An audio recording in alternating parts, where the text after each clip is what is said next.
Hey, what's up, everybody? Welcome to the Standard 81 podcast. My name is Sincere, and we are back with another Wednesday rant. And let's go ahead and take a 30-second break just to get our minds right, and I will be right back with you.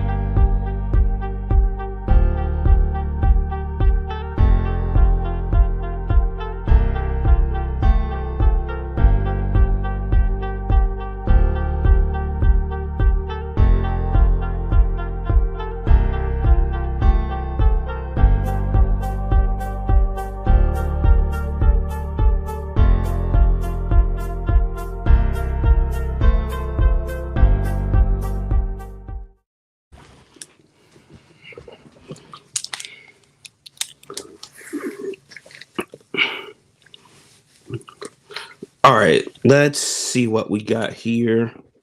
Give me a second. All right.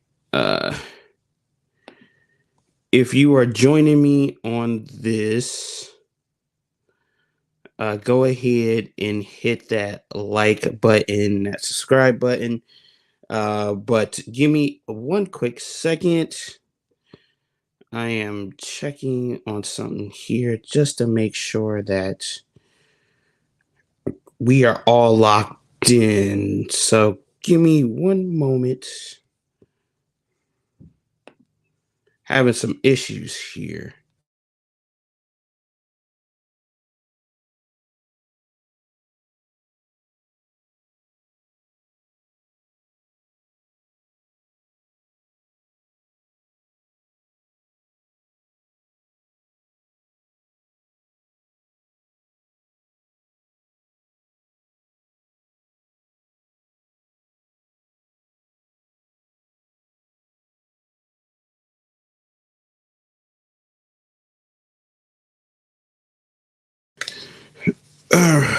All right, sorry about that, everybody. I just had some technical issues here.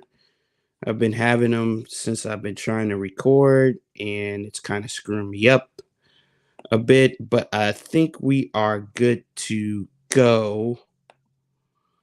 Uh, and let's get into this. This is a conversation I had a little bit earlier. The sound was a little bit bad, so I put on the earphones. But this is a conversation I was having on TikTok a little earlier, or I made a video on a little earlier, and I kind of want to expand on it today. And that's the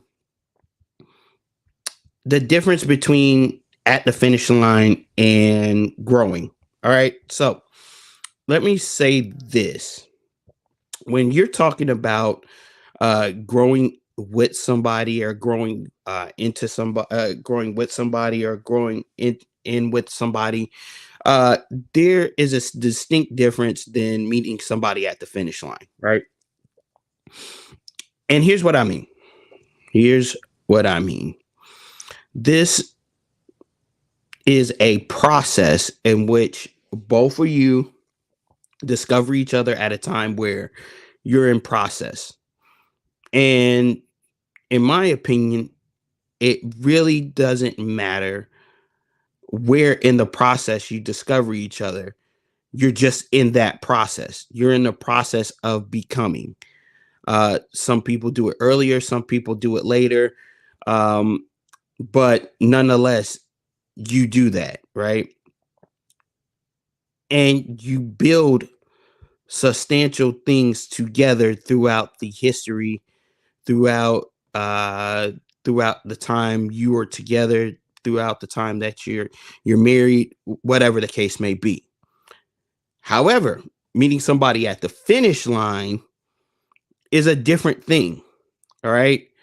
That means they're already where each other desire to go. And the only thing that you're doing at that point is coming together to live out the rest of your. You can potentially build, or mind you, if you don't have it already, is a family.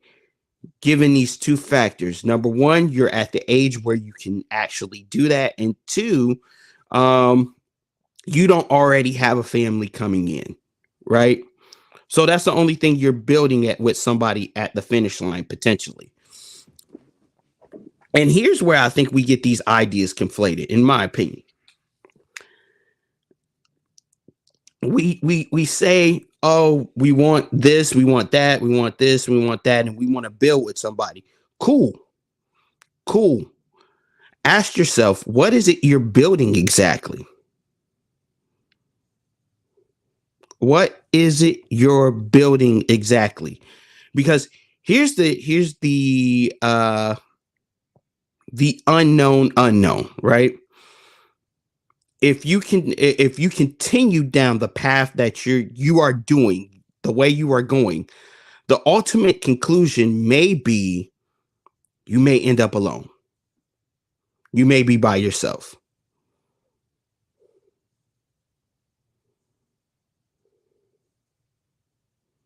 I'm going to say that again. The ultimate conclusion is you may be alone. You may be by yourself. So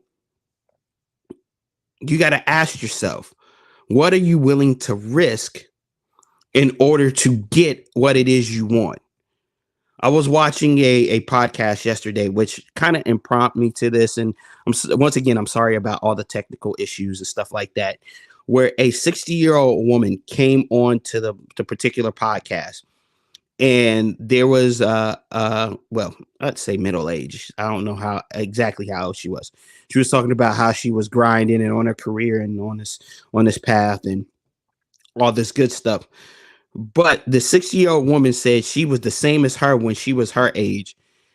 And now she's 60 and she still doesn't have a husband. She had a child out of wedlock. And now her her son has had children.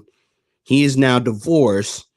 And you see how this thing continues to perpetuate itself when you say, I'm going to wait until the finish line.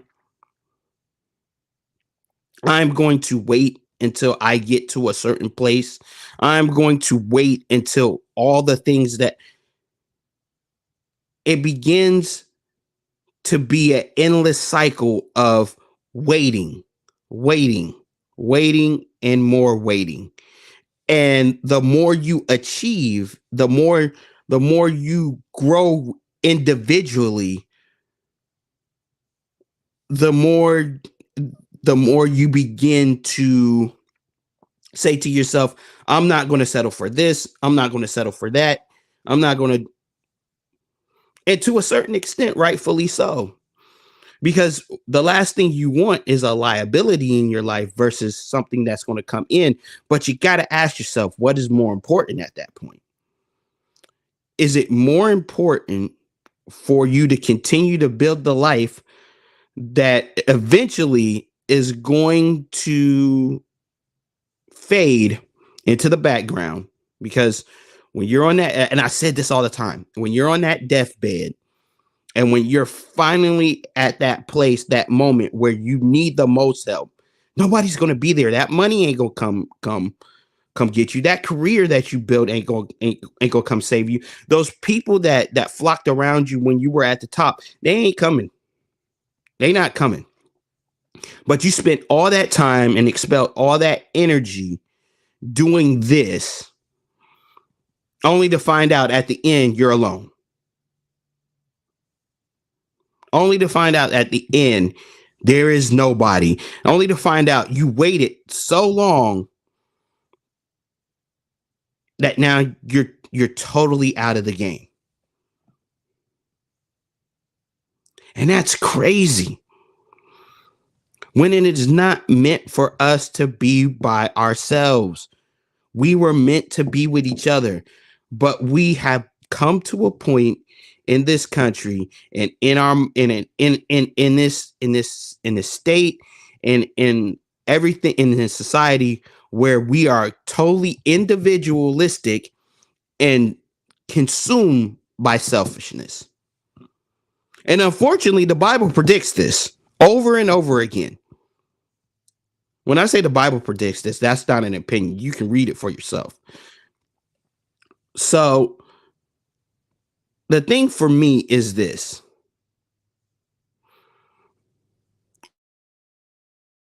to you? What is it that you are looking for? Because you can say that this, and this matters to you more so than this, and this. But at the end of the day, you got to be honest with yourself. You got to be honest. You got to be honest and say, uh, for me, this is more important. If you say that the things that you're looking for, the things that you hold closest to you are the material possessions and the status and all that good stuff,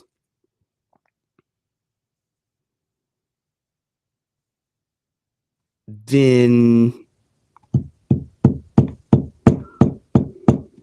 okay, you may have to live with the fact that you're alone for the rest of your life.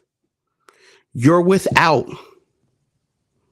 I was going to say this yesterday on Instagram, but I'm kind of glad I kept it to the day. If you look at two people, you can always tell who's single and who's married because the conversations are totally different when you start getting down to casual conversations. A single individual tends to talk about their accomplishments and the things that they have achieved, while the married individual talks about their family and the things that are going on in their life. I'm going to say that one more time. The single individual talks about their accomplishments and the things that they want to achieve, while the married individual talks about their family and what's going on in their life.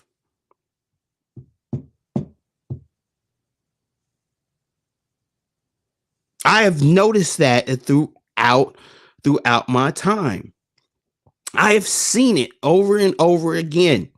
When you talk to single people, men or women alike, they talk about all the success and all the things that they want to do. And then you talk to married folks, and their focus is totally different. They begin to talk about what their family looks like, the motivation for them doing the things that they do, why they're doing this, what they're doing it for. And I hear a lot of single people trying to use that terminology and trying to say these particular things, but then when it gets down to the brass tacks of things, the mindset is different. The way they walk is different. The way they talk is different. And they're planning so far in ahead that they forget to live within the time that they have because they're always thinking to themselves, I got time to do that later. I got time to grab that later. I got time to go for that later.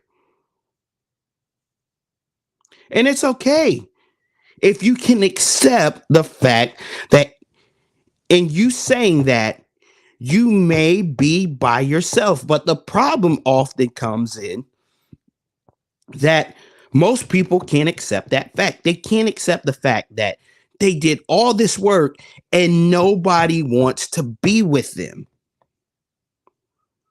And y'all might think I'm talking about women, right? Y'all might think I'm just talking about women only because, there's a lot of men eccentric podcasts and all they tend to focus on is women.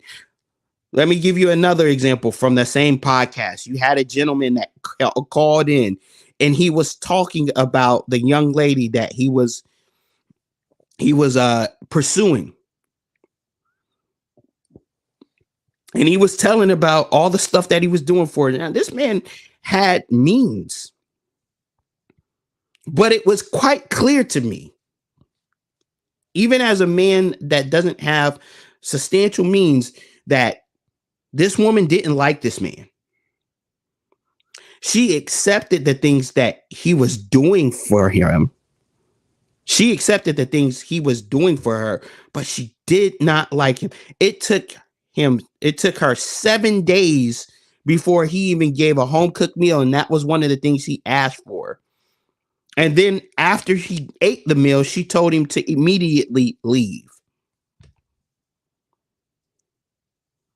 Didn't feel comfortable in going on vacations, none of that stuff. Didn't didn't want to be intimate. Now, as a Christian, I don't believe we should be getting intimate before marriage, but she didn't even have the inclination to want to do that. That's pretty bad.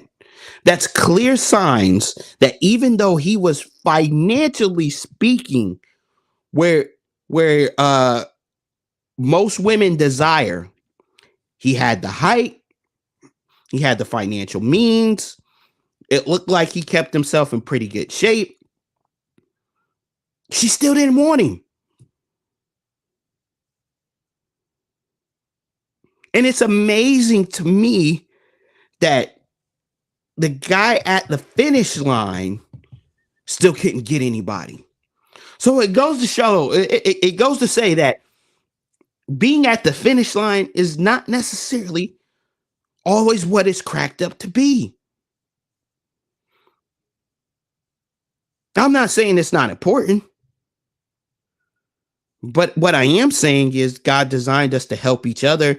And for some reason, we think you should already get it before you ask for help. Well, if you already got it before you ask for help, how is that helping you?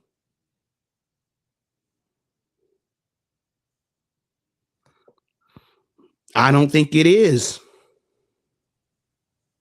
I don't think it's helping you in the least bit.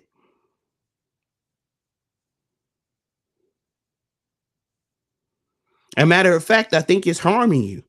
And the longer you go like that, and the longer you continue down that particular path, it's going to eventually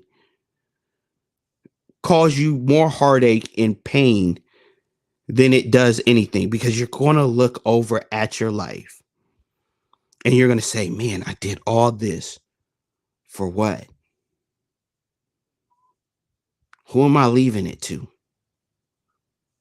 Who is going to benefit from this? Who is who is going to inherit the things that I've done?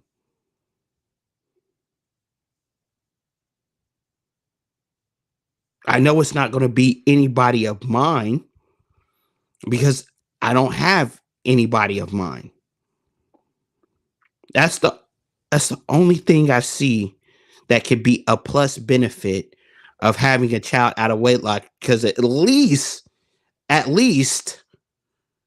you have some type of seed. But for those that don't, or they want to do it the right way, if you don't prioritize that in the beginning or while you're still in process, there's a chance that you won't get it.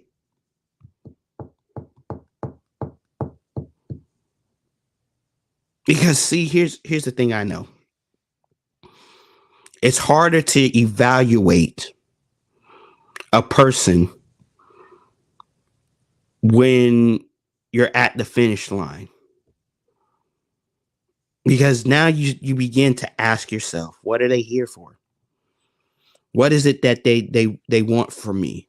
What is it that they're really looking for? Versus when you're in process, it's like I at this point I am getting to where I want to go. I may not have everything you think you should have, but I know where I'm going. I know the journey.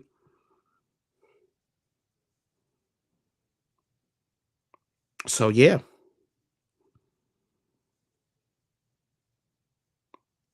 and it's hard to evaluate. It's hard to think because your mind begins to shift in so many angles and in so many different ways, and it becomes not only unfair to you, it becomes the unfair to the person that you're with, because you're constantly reassessing and testing and reassessing and testing the person who says they want to be with you, because you don't know what they're there for. Cool. You're going to have to live with the fact that you may be alone, that it may not happen for you.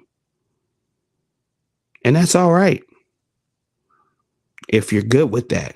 But if you're not, my suggestion would be start reframing your mindset. And once again, I'm not telling you to take bums off the street, people who are not doing anything, they're not accomplishing anything. They're not even showing an ounce of work. They're just there.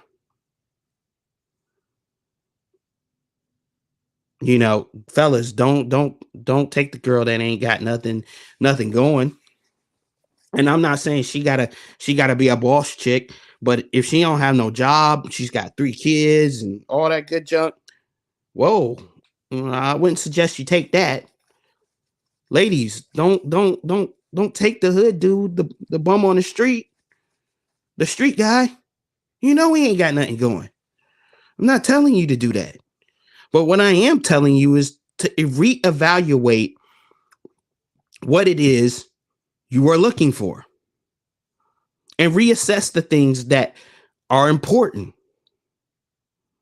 Is it really the character of a person that you're looking for? Or are you trying to justify some of the things that you call character or vetting behind a certain lifestyle you want to lead, or things that are preferences versus core values? And are you ready to accept the fact that you may be alone? You may be alone. And I can honestly say, I think for 99% of the people, they're not ready to say that.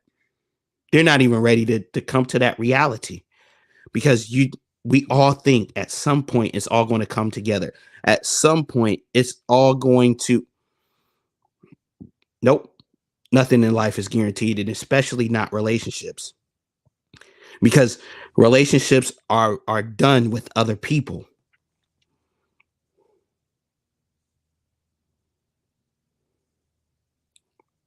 Unlike a career, unlike a job, you can't really control that as much.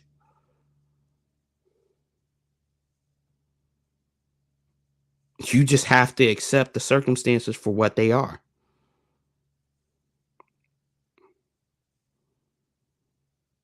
So, in conclusion, if you're going to wait at the finish line, be prepared that you may not ever get picked. But if you're willing to trust the process, and there's a very good chance that you'll obtain exactly what you're looking for. And that's all I'm going to say about that. Guys, go ahead and hit that like. Give me a like there. Subscribe to the YouTube page. That'll help me out 100% completely. And also share if this content is doing something for you that you think is good. Also check out my TikTok. I got tons of little videos on there. And I am going to get back to Instagram doing my little series. Let's talk about it. So check me out there as well. And I'll see you guys on the next one. Oh, by the way, if you're watching this after the streamers went live, type second watch in the comments for me. I greatly appreciate it. And I'll see you on the next one. Peace out.